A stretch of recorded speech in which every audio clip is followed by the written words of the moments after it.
നിങ്ങളുടെ favourite shows ഇനി ഒരിക്കലും മിസ്സാവില്ല. ഇപ്പോൾ C5 കാണും നിങ്ങളുടെ ഫേവറേറ്റ് ഷോസ് തികച്ചും സൗജന്യമായി.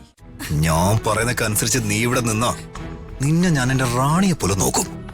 വിട്, വിടാൻ.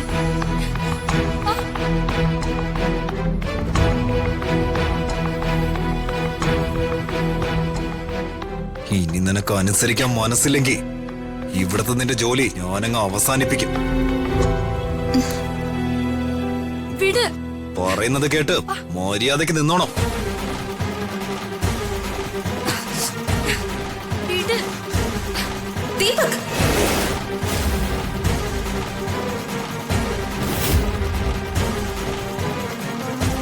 മേഡം എന്നെ ഒന്ന് സഹായിക്കണം മേഡം, പ്ലീസ് മേഡം. അയ്യോ, എന്തേത്? അയ്യോ, എന്തേത്? കരച്ചില് നിർത്തിക്കേ. രക്ഷിക്കണം മേഡം. എന്താ കാര്യം പറയൂട്ടി? എന്തേത്? എന്താ കാര്യം പറയാതെ ഇങ്ങനെ കരഞ്ഞാൽ എങ്ങനെയാ? എന്റെ പേര് ധന്യ എന്നാണ് മേഡം. എനിക്ക് സ്വന്തം ഒന്ന് പറയാൻ എന്റെ അച്ഛനും മുത്തശ്ശിയും മാത്രമേ ഉള്ളൂ. എന്റെ അമ്മ ചെറുപ്പത്തിലെ മരിച്ചു പോയതാ. അച്ഛൻ വളരെ സീരിയസ് ആയിട്ട് ആശുപത്രി കിടക്കുക. അച്ഛനും വലിയൊരു ഓപ്പറേഷൻ നടത്തിയാലേ അച്ഛന് ജീവൻ രക്ഷിക്കാനാവും. അതിനുള്ള പണത്തിന് വേണ്ടി ഇന്നലെ മുതലേ ഞാൻ ഓടി നടക്കുക. ഇനി 1 മണിക്കൂർ മാത്രമേ സമയമുള്ളൂ. എത്ര രൂപയാ കുട്ടിക്ക് വേണ്ടേ? 20 ലക്ഷം. അയ്യോ, 20 ലക്ഷം? കുറച്ച് പണമായിരുന്നെങ്കിൽ ഞാൻ തന്നെ സഹായിക്കായിരുന്നു. 20 ലക്ഷം വളരെ വലിയ തുകയല്ലേ? എനിക്ക് പണമായിട്ട് തരണ്ട മേഡം.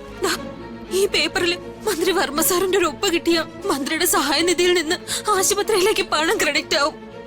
മാഡം, എനിക്ക് വർമ്മ സാറിന്റെ ഒരു ഒപ്പ് മേടിച്ച് തന്നാ മതി. അച്ഛന്റെ ഒപ്പ് ഞാനെങ്ങനെ ചോദിച്ചു വാങ്ങും? മാഡം, വർമ്മ സാറിന്റെ മകളാണോ? മാഡം, ഇതൊന്ന് വായിച്ചു നോക്കണം. എന്റെ അവസ്ഥ മാഡം ഒന്ന് മനസ്സിലാക്കണം. ഞങ്ങള് തീരെ പാവങ്ങളാ. അച്ഛന്റെ ജീവൻ രക്ഷിക്കാനുള്ള അവസാനത്തെ വഴിയായത്. മന്ത്രിയുടെ മകളല്ലേ മാഡം? മാഡം പറഞ്ഞ മന്ത്രി കേൾക്കാതിരിക്കില്ല. മാഡത്തിന്റെ ഒരു വാക്കില, മാഡത്തിന്റെ കയ്യില. ഇപ്പൊ എന്റെ അച്ഛന്റെ ജീവൻ. എന്നെ കൈവിടരുത് മാഡം.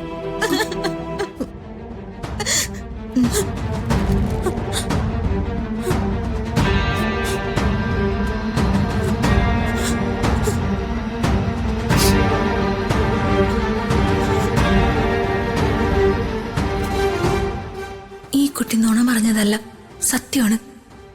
അല്ലെങ്കിലും സ്വന്തം അച്ഛന്റെ ജീവൻ വെച്ച് ആരെങ്കിലും തട്ടിപ്പ് നടത്തോ? ഈ കുട്ടിയുടെ സ്ഥാനത്ത് ഞാനായിരുന്നെങ്കിലോ ഇവളെ സഹായിക്കണം. കുട്ടി പേടിക്കണ്ട, കുട്ടിയുടെ അച്ഛന് ഒന്നും സംഭവിക്കില്ല. ഒപ്പ് ഞാൻ വാങ്ങിച്ചു തരാം. സത്യമാണോ മാഡം? കുട്ടി ഇവിടെ നിൽക്ക്, ഞാൻ അച്ഛന്റെ ഒപ്പമായിട്ട് വരാം.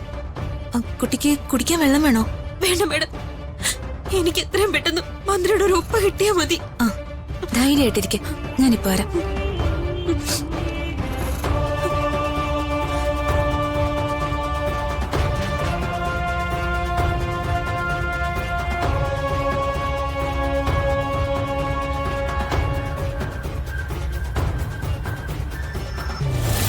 എന്നെ ദേഷ്യം പിടിപ്പിക്കാനായി മനഃപൂർവ്വം നീ ചെയ്തതാണോ ഇതെല്ലാം?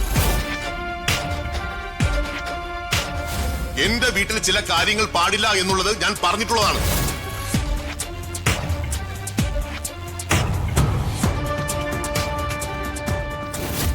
ഇനി ഒരിക്കലെങ്കിലും ആരെങ്കിലും എന്റെ ഓർമ്മകളെ കുത്തി മുറിവേൽപ്പിക്കാൻ ശ്രമിച്ചാൽ അവരുടെ സ്ഥാനം ഈ വീടിന് പുറത്തായിരിക്കും.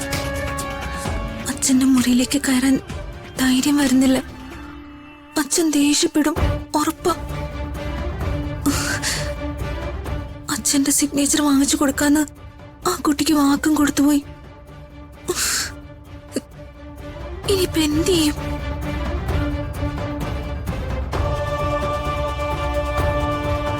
ദിവ്യ,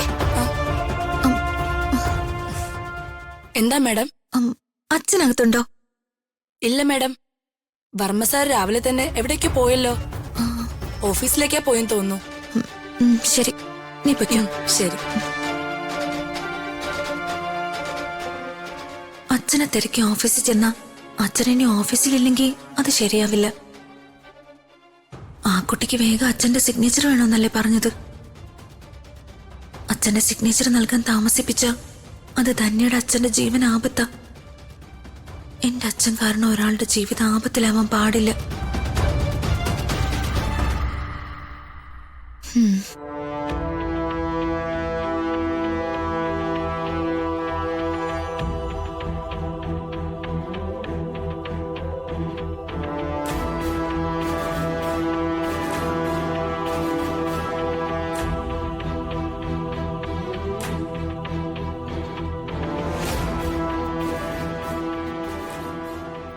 അച്ഛാ, അച്ഛൻ എന്നോട് ക്ഷമിക്കണം.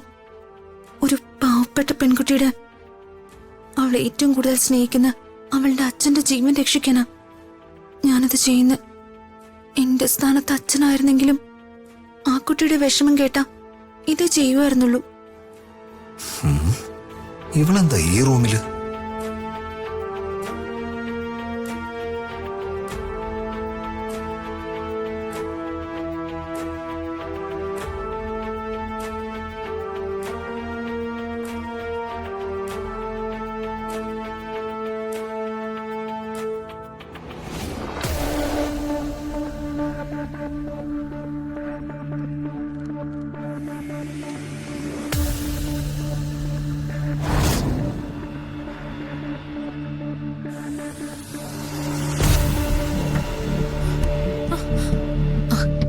ദാ, കുട്ടി പറഞ്ഞതുപോലെ അച്ഛൻ ഈ പേപ്പറിൽ സൈൻ ചെയ്തിട്ടുണ്ട്.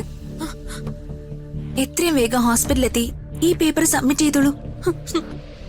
കുട്ടിയുടെ അച്ഛന് ഒന്നും സംഭവിക്കില്ല. ധൈര്യമായിട്ട് പൊയ്ക്കോളൂ. നന്ദിയുണ്ട് മാഡം, ഒരുപാട് നന്ദിയുണ്ട്. ഈ ഉപകാരം ഞാൻ ഒരിക്കലും മറക്കില്ല.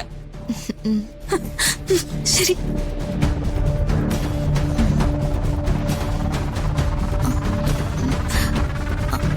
അയ്യോ, എന്റെ ബാഗ് ഞാൻ അച്ഛന്റെ റൂമിൽ വെച്ച് മറന്നു. എത്രയും വേഗം ബാഗ് അച്ഛന്റെ റൂമിൽ നിന്ന് എടുക്കണം. ഞാൻ പറയുന്നൊക്കെ അനുസരിച്ച് നീ ഇവിടെ നിന്നാ നിന്നെ ഞാൻ എന്റെ റാണിയെ പോലെ നോക്കും. വിട്, വിടാൻ.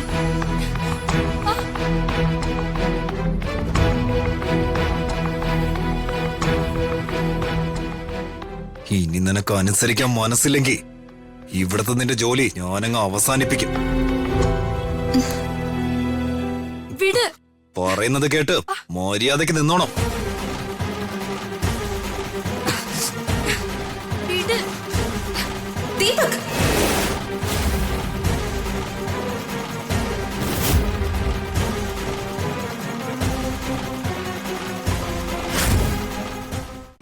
ഡൗൺലോഡ് ചെയ്യൂ C5 ആപ്പ്. കാണൂ എല്ലാ എപ്പിസോഡുകളും സൗജന്യമായി.